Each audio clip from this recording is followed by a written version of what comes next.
పెడతారో zero ticket కింద దీన్ని అందరికీ ఇష్యూ చేస్తున్నాం. ₹1 కూడా ఎక్కడ పే చేయొద్దండి. చాలా స్పష్టంగా ఉండండి. ఇది ఒక అన్నగా మేమిచ్చే మీకు ఒక వరం, ఒక కానుకని మరొక్కసారి నా ఆడబిడ్డలందరికీ విజ్ఞప్తి చేస్తున్నా.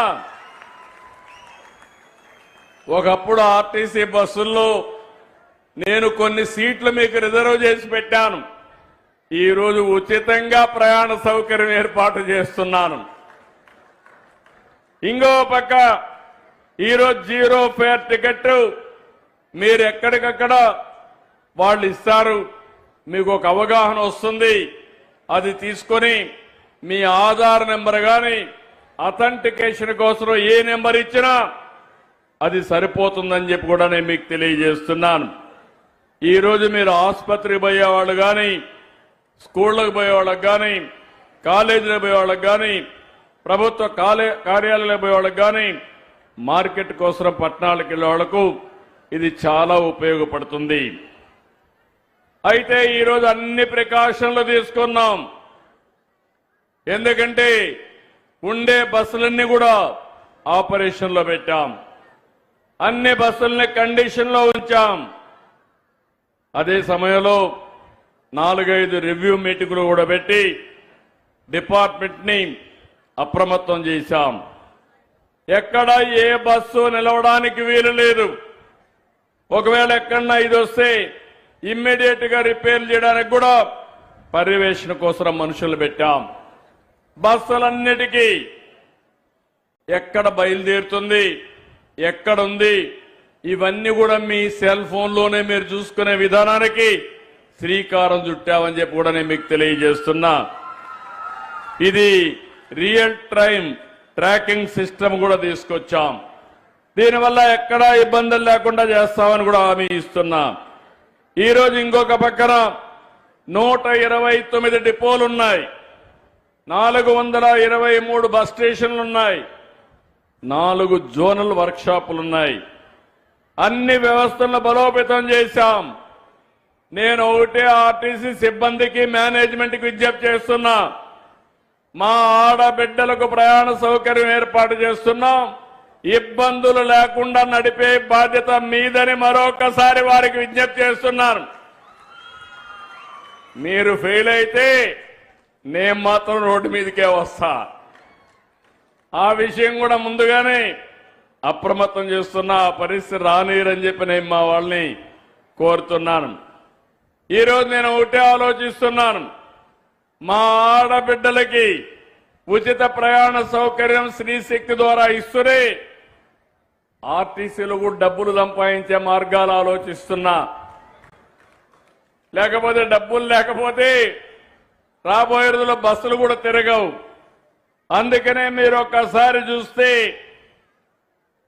రాబోయే రోజుల్లో పార్సల్ సర్వీస్ని కానీ, ఇక్కడ బ్రహ్మాండమైన బిల్డింగ్లు ఉన్నాయి. ఈ బిల్డింగ్లన్నింటిలో కానీ కమర్షియలైజ్ చేసుకుంటే ఎక్కువ రెంట్లు వస్తాయి.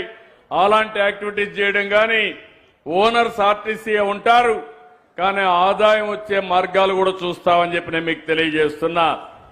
భవిష్యత్తులో నాకు ఒక కల ఉంది, ఒక ఆశయం ఉంది. ఇప్పటి నుంచి ఏ బస్సు కొన్నా ఎలక్ట్రికల్ వెహికల్సే బస్సులే కొంటాం. ఆ బస్సులు కూడా ఏసీ బస్సులే కొంటామని మీ అందరికీ విజ్ఞప్తి చేస్తున్నా. ఒక రోజున ఈ బస్సులన్నీ ఏసీ బస్సులుగా మారితే దర్జాగా మా ఆడబిడ్డలు పబ్లిక్ ట్రాన్స్పోర్ట్లు ఎక్కడికి కావాలన్నా తిరిగే పరిస్థితి వస్తుందని చెప్పి కూడా నేను మీకు తెలియజేస్తున్నా. ఇక్కడికి వచ్చినప్పుడు నేను ఒకటి ఆటో డ్రైవర్లు కూడా విజ్ఞప్తి చేస్తున్నా. వాళ్ళ కష్టాలు కూడా ఉంటే నేను అన్ని ఆలోచిస్తున్నా. ఈ ప్రభుత్వం అందరి ప్రభుత్వం. నేను గాని, జనసేన గాని, బీజేపీ గాని ప్రతి ఒక్కరికి న్యాయం చేయాలనే ఆలోచన తప్ప ఏ ఒక్కరికి ఇబ్బంది పెట్టమని మరొకసారి మీ అందరికీ విజ్ఞప్తి చేస్తున్నాను. నేను ఆడబిడ్డల కోసం ఈ కార్యక్రమం చేశాం. అదే సమయంలో ఆటో డ్రైవర్లకు ఏదైనా సమస్యలు వస్తే కేబినెట్ సబ్ కమిటీ కూడా వేశాం.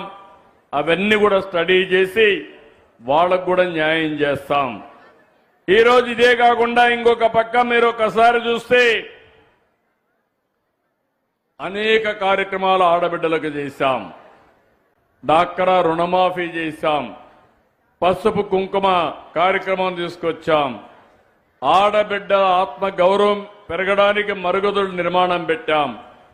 గర్భిణీలు బాలింతలకు పౌష్టికాహారం తీసుకొచ్చాం.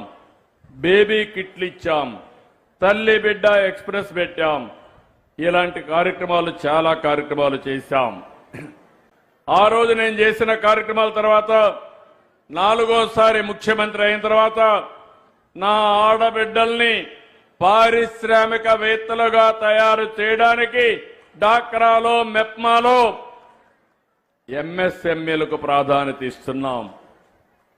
అంతేకాదు రాబోయే రోజుల్లో 1,00,000 మంది డాక్రా సంఘాల్లో మెప్మా సంఘాల్లో పారిశ్రామికవేత్తలుగా తయారు చేసి ఒక శక్తివంతమైన మహిళా శక్తిగా తయారు చేస్తాం. నేను ముందే మీకు చెప్పాను, ఒకప్పుడు రాష్ట్రంలో నేను కూడా చాలా బాధపడ్డాను. ఒక పక్క గంజాయి, ఒక పక్క డ్రగ్లు. దీంతో ఎవడైనా డ్రగ్ తీసుకున్న వాడికి, గంజాయి తాగిన వాడికి తల్లి భార్యకు వ్యత్యాసం తెలియదు. అలాంటి అగత్యాలు చూశాం. ఈరోజు ఈగలనే వ్యవస్థను పెట్టి రాష్ట్రంలో గంజాయిని వీలైనంత వరకు నిర్మూలించాం. ఒకటే హామీ ఇస్తున్నా, ఎవడైనా సరే గంజాయి అమ్మినా డ్రగ్స్ అమ్మినా అదే చివరి రోజు వారికి మరొక్కసారి హెచ్చరిస్తున్నా.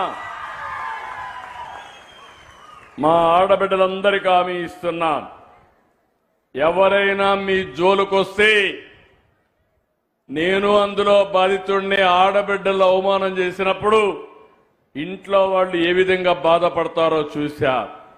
మా మిత్రుడు పవన్ కళ్యాణ్ గారు కూడా ఆ బాధ అనుభవించాం. ఇవి తెలిసిన వ్యక్తులం. అందుకే ఏ ఆడబిడ్డ క్యారెక్టర్ అసాసినేషన్ కింద అవమానం చేసే పరిస్థితి ఎవడొచ్చినా సోషల్ మీడియాలో గాని ఎక్కడ చేసినా వదిలిపెట్టనని మరొక్కసారి హెచ్చరిస్తున్నా. నేను అడుగుతున్నా ఈ కొండే మిమ్మల్ని అందరినీ, ముందుకి ఇప్పటికీ పరిస్థితులు మారాయా లేదా అని అడుగుతున్నా. మారాయంటే చేతుల పైకి చెప్పండి, మారాయా లేదా? మీలో ధైర్యం వచ్చిందా లేదా? అందుకే వాళ్ళని ఒకటేసారి హెచ్చరిస్తున్నా, తమాషా అనుకోవద్దండి. ఇక్కడ ఎన్డీఏ ప్రభుత్వం ఉంది. తెలుగుదేశం, జనసేన, బీజేపీ కలిసి ఉన్నాం.